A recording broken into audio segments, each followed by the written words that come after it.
Bismillahirrahmanirrahim. Assalamu alaikum, dear student. Today I have brought something unusual, which is not associated with the parts of speech. It is associated with the literature, English literature, that is fiction versus non-fiction. Today we will discuss about the fiction, what kind of literature is a fiction and what kind of literature is non-fiction. So we use fiction and non-fiction in literature. After taking this lecture, after watching this lecture, you would be able to understand the text, whether the text is fictitious or the text is non-fictitious. After watching this video, you will learn about the fiction and non-fiction. So come to the first slide and discuss the uh, matter, that is fiction versus non-fiction. We have two topics over here. The fiction is the color is different and non-fiction color is different. You can also differentiate through color as well. And before starting this lecture, you should subscribe my channel and as well as like my all videos, so that you can receive my all videos and your near and dear can receive my all videos. And please share my all video with your dear and near. So come to the first slide, that is I try my best to differentiate between fiction and non-fiction. There are two quality characteristics of fiction and characteristics of non-fiction. Firstly, character focused narrative. It means that the first quality of fiction is the text would always focus on the narrative. narrative बयानिया को कहते हैं। इसका मतलब ये है कि characters का जो फोकस होगा वो बयानिया के ऊपर होगा कि वो क्या बयान कर रहा है। सेकंड, इसका जो है ample symbolism, metaphor and allegories, mean to say that कि अगर इसके अंदर जो है सिंबलिज्म पाया जाएगा, जैसा कि मेटाफॉर डिवाइसेस, पॉलिटिकल डिवाइसेस पाई जाएंगी, मेटाफॉर होगा और एलेगरी होगा, फेबल्स टाइप स्टोरी होंगी। Advance vocabulary infused with imagery, यानी इसकी जो वोकेबलरी होगी वो बहुत अच्छी होगी, जो एक इमेज के साथ जो है ना इसके अंदर शामिल होगी। Ambiguous plot point including even the work conclusion. अब इसके अंदर ये होगा कि इसका जो प्लॉट होगा वो बड़ा एम्बिगुअस होगा और इसके साथ साथ जो है इसके जो वर्क्स है वो कंक्लूजन के ऊपर मुश्तमिल होगा। The third one is exploration of larger philosophical themes regarding the human condition and will of the natures. ये जो है बड़ा अहम थीम है, जिसके अंदर हम क्या चीज़ एक्सप्लोर करेंगे कि इसके जो व्यूज़ होंगे वो फिलोसफिकल होंगे, थीम्स पाए जाएंगे इसके अंदर, और ज़्यादातर जो इसके थीम होंगे वो ह्यूमन कंडीशंस के ऊपर हो, वेदर उसकी पेनफुल हो, पैथेटिक हो, खुशी हो, गम की हो, जिस तरह की होगा ह्यूमन को डिस्कस किया जाएगा। And the will of the nature, और नेचर्स की जो है विल के ऊपर जो है ना डिस्कस होगा। फिक्शियस लिटरेचर जो होगा। Exploration of larger trend in the history and culture, यानी कल्चर और हिस्ट्री दोनों को मिलाकर जो है हम एक्सप्लोर करेंगे इसके अंदर, क्योंकि कोई भी टेक्स्ट होता है वो सिर्फ स्टोरी नहीं होता, बल्कि उस टेक्स्ट के अंदर जो है हिस्ट्री भी होती है और इसके साथ साथ कल्चर भी होता है। जैसा कि इंग्लिश लिटरेचर के अंदर दो अहम चीज़ हैं जिसको डिस्कस किया गया है कि पहले हिस्टोरिसिज्म का अमल आया। हिस्टोरिसिस्ट क्या कहते थे कि आपने कंटेक्स्ट को देखना है या कंटेंट को देखना है, लेकिन जब ग्रीन ब्लेड आया, ग्रीन ब्लेड ने क्या है कि अमेरिकन थीरिस्ट ने उसने एक आइडिया दिया कि न्यू हिस्टोरिसिज्म का मतलब ये है कि आपने टेक्स्ट को जो है आपने हिस्टोरिकल बैकग्राउंड भी देखना है, because history is also the part of literature, it is also part of the society. तो आपके अंदर ट्रेंड और हिस्ट्री भी शामिल है। Lack of adherence to a fix plot formula, यानी हम इसके ऊपर कोई एक फिक्स प्लॉट फार्मूला लागू नहीं कर सकते जो हमारा फिक्शन होता है। इसका जो है प्लॉट जो है उसका एरिस्टोटल ने जो कहा है कि प्लॉट किस तरह का होना चाहिए, उसको 100% मीट करता है या नहीं करता, ये हो सकता है। अब हम जो है दूसरी आते हैं कैरेक्टरिस्टिक के ऊपर, नॉन फिक्शन की। अगर हम नॉन फिक्शन की देखें तो नॉन फिक्शन टेक्स्ट जो है उसके अंदर जो है presence of table, content, heading, caption, diagram, charts, graph, glossary and index. ये जो नॉन फिक्शियस होता है हमारा लिटरेचर या फिर टेक्स्ट जो होता है उसके अंदर ये चीज़ें जो है पाई जाती हैं कि उसके अंदर बहुत बड़े बड़े से टेबल ऑफ कंटेंट्स भी होंगे, हेडिंग्स भी होंगे, कैप्शंस भी होंगे जिसके अंदर बताया जाएगा, एस्टेरिक मार्क के साथ जो है डायग्राम्स भी बने होंगे, चार्ट ग्राफ भी होंगे, ग्लॉसरी भी होगी और इंडेक्स भी बाकायदा इसका होगा। Subject of non fictional or real, यानी नॉन फिक्शनल जो होता है ये रियल के ऊपर मुश्तमिल होता है, इसमें इमेजिनरी चीज़ कोई नहीं होती। Narrator would be the real person, इस मतलब ये है कि जो बयान करने वाला है वो यूजली आथर हो सकता है। यूजली हमने देखा गया कि वो बोलने वाला बंदा जो है, नरेटर जो कहानी नरेट कर रहा है वो पर्सन ही हो सकता है। Specific audience and the purpose, उसके जो ऑडियंस होते हैं वो स्पेसिफिक होते हैं और उसका फिक्शन का एक मुकम्मल जो है एक पर्पस होता है प्रेजेंट करने का। लार्ज फैक्चुअल इन्फॉर्मेशन, ये जो जितनी भी इंफॉर्मेशन इसके अंदर दी जाती है वो फैक्ट के ऊपर डिपेंड करती है, फैक्ट्स बताती है, ना कि कहानी बताती है। Narrative or explanatory, descriptive and persuasive, इसके जो नैरेटिव होंगे वो 3 किस्म के होंगे जो कि आपको बताएगा। एक्सप्लेनेटरी है, डिस्क्रिप्टिव है और परसुएसिव है।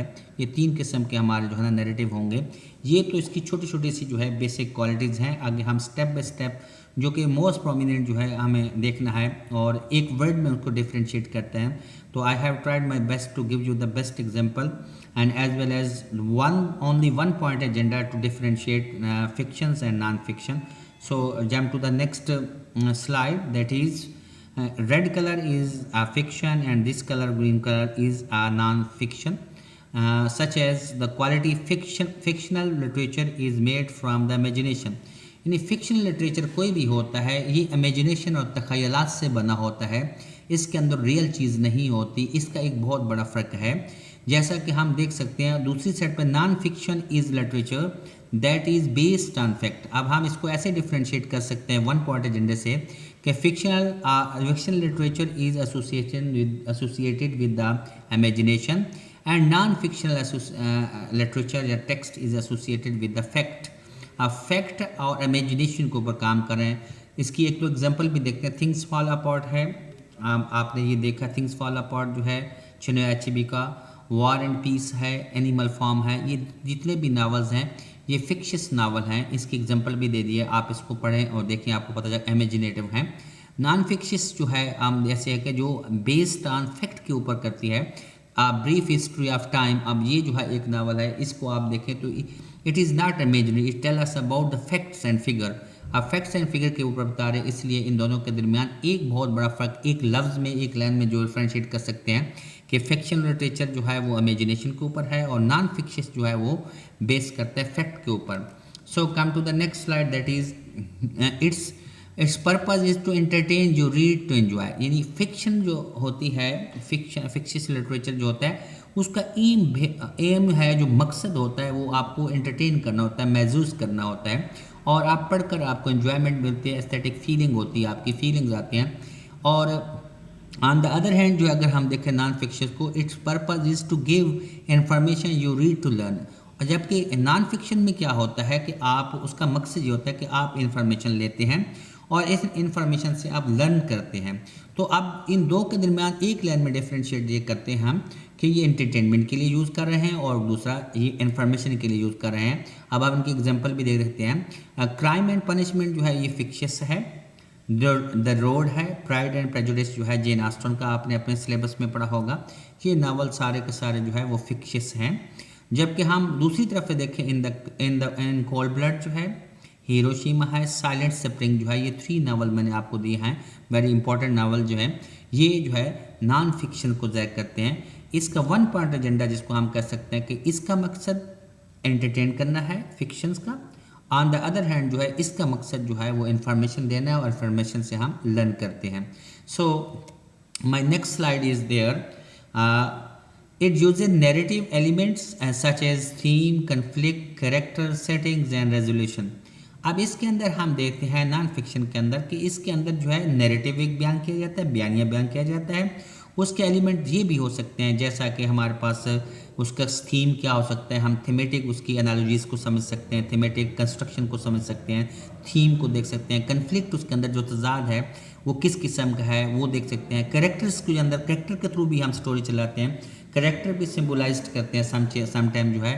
सेटिंग्स को देखते हैं कि उसकी सेटिंग क्या है और रेजोल्यूशन को भी देखते हैं, इसके अंदर ये चीज़ें पाई जाती हैं। ऑन द अदर हैंड जो है नॉन फिक्शन जो होता है, it uses the text feature like the table of content, glossary, index, label, chart, photo and graph. इन तमाम चीज़ों को जो है एक फ़र्क में हम ज़ाहिर कर सकते हैं, दैट इज़ कि इसके अंदर जो है वो ये चीज़ें शामिल होती है, एलिमेंट्स जो है थीम का है, कंटेंट का है, जबकि दूसरी तरफ जो है थीम वगैरह की बात नहीं होती, कैरेक्टर्स की बात नहीं होती, बल्कि उसके अंदर टेबल ऑफ कंटेंट है, ग्रासरी है, इंडेक्स है, लेबल है, ये सारी चीज़ें यूज़ होती हैं।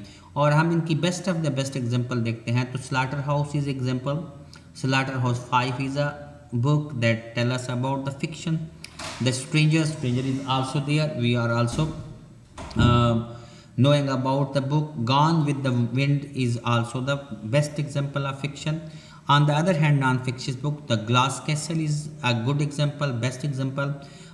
He for the Hawks is also a book that tell us about the non-fictitious way of literature or text. And this is all different between fiction and non-fiction. I have tried my best to differentiate both of the genres, that is fiction and non-fiction. Thank you so much for watching my channel. और मुझे आपकी जो है आरा का, मुझे आपके suggestion का इंतज़ार रहेगा। आप मुझे अपनी टेक्स्ट के ज़रिए ईमेल दिखा गया है remanji@gmail.com, और मेरा चैनल जो है आज AR स्मॉल टॉक में भी आप मुझे व्यूज़ भेज सकते हैं, लिख सकते हैं, रिमार्क्स लिख सकते हैं, मुझे डायरेक्ट ईमेल भी कर सकते हैं। I will try my best to give you the best of the best for the student and as well for other learner who are trying their best to learn special.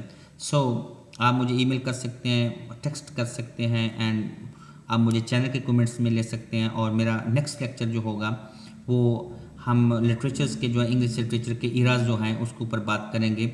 मैं step by step बताऊंगा कि English literature के Ira's जो हैं, जो अदवार हैं, वो कैसे कैसे शुरू हुए और इसके अंदर लिटरेचर के अंदर किस तरह की चेंजिंग आती रही और किस तरह का लिटरेचर इस्तेमाल करते होता रहा है। Thank you so much for watching my channel. इंशाल्लाह we will discuss in the next lecture. अस्सलाम वालेकुम।